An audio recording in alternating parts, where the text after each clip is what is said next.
Bismillahirrahmanirrahim. Assalamualaikum warahmatullahi ta'ala wabarakatuh. Perkenalkan, nama saya Lawade Ahmad Ramadan dengan NIM 2102 1150 0003 dari kelas Arsitektur A akan membawakan suatu pembahasan untuk mata kuliah teori arsitektur untuk melengkapi tugas UTS-nya dengan materi klasifikasi teori arsitektur. Nah, yang akan kita bahas yaitu tentu saja teori arsitekturnya sendiri, dan juga yang kedua itu kategorinya dan penerapannya dalam bangunan-bangunan yang telah ada. Nah, yang pertama teori arsitektur. Nah, teori arsitektur sendiri yaitu suatu teori dalam arsitektur yang digunakan untuk mencari apa yang sebenarnya harus dicapai dalam arsitektur dan bagaimana cara yang baik untuk merancangnya. Nah, berdasarkan tujuannya sendiri, teori dalam arsitektur digunakan untuk mencari apa yang sebenarnya harus dicapai dalam arsitektur dan bagaimana cara yang baik untuk merancangnya. Kegunaannya sendiri, teori dalam arsitektur hanyalah sebuah hipotesa, harapan, dan dugaan-dugaan tentang apa yang terjadi apabila semua unsur yang menjadikan bangunan dikumpulkan dalam suatu cara pada tempat dan waktu tertentu.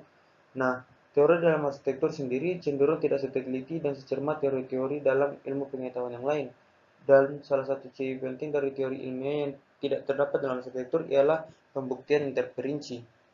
Nah, desain dalam arsitektur sebagian besar lebih merupakan kegiatan merumuskan daripada kegiatan menguraikan.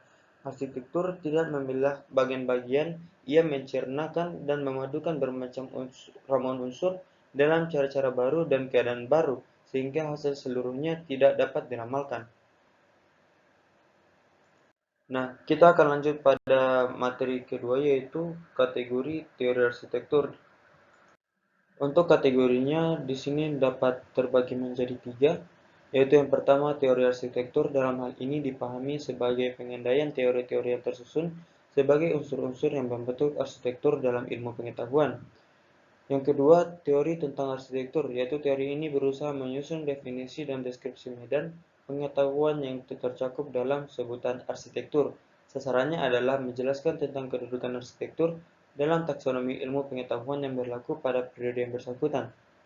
Nah, yang ketiga, teori perencanaan dan perancangan arsitektur, yaitu teori yang secara aplikatif membantu di dalam proses dan pelaksanaan perancangan, misalnya teori pengolahan bentuk dan ruang. Sebenarnya masih terdapat beberapa teori lain, seperti teori in arsitektur atau apa itu arsitektur.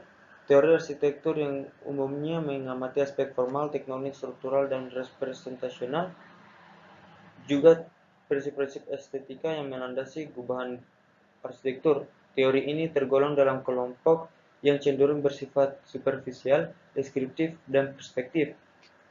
Lalu teori in arsitektur yaitu teori yang berusaha menjelaskan bagaimana para arsitek mengembangkan prinsip-prinsip yang menggunakan pengetahuan, teknik, dan gambar-gambar dalam proses desain dan produksi bangunan.